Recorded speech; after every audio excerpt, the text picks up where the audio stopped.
Good morning बच्चों, मैं अंजना सी परिहार। आज हम कक्षा 12वीं के इतिहास विषय के अंतर्गत जैन धर्म और उनके संस्थापक महावीर स्वामी के बारे में जानकारी प्राप्त करेंगे।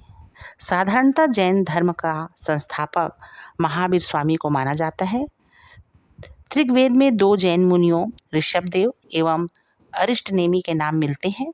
ऋषभदेव को जैन धर्म का आदि प्रवर्तक माना गया है। ये जैन धर्म के प्रथम तीर्थकर थे। महावीर स्वामी 25वें तीर्थकर थे। इनसे पूर्व 23वें तीर्थकर पार्श्वनाथ हुए। इनका काल महावीर स्वामी से 250 वर्ष पूर्व माना जाता है।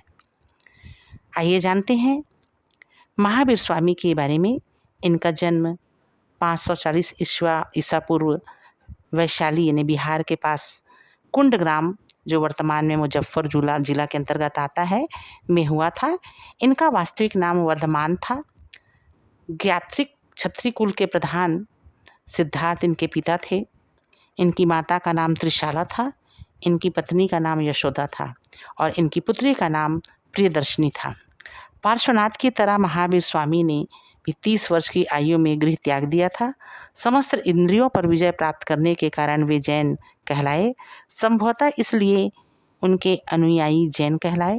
72वें वर्ष की आयु में पावा में इन्हें 468 ईस्वी पूर्व निर्वाण प्राप्त हुआ। अपरिमित पराक्रम दिखाने के कारण उन्हें महावीर स्वामी कहा गया। बच्चों, आइए जानते हैं जैन धर्म का सिद्धांत क्या था, अर्थात महावीर स्वामी की शिक्षाएं।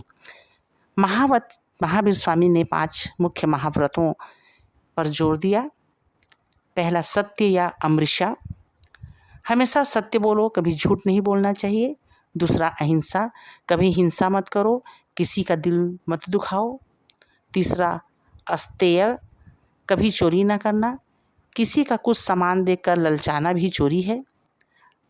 अपरिग्रह, संपत्ति का संग्रहण ना करना। ब्रह्मचर्य, इंद्रियों को वश में रखो। इनका सिद्धांत था। ज्ञान प्राप्ति के बाद महावीर स्वामी ने जो विचार प्रकट किए वे जैन धर्म के सिद्धांत बन गए, जो निम्नलिखित है। पहला, ईश्वर पर अविश्वास। महावीर स्वामी ईश्वर को नहीं मानते थे। उनका मानना था कि वे ना तो ईश्वर इस संसार का रचिता है और ना ही नियंत्रक है।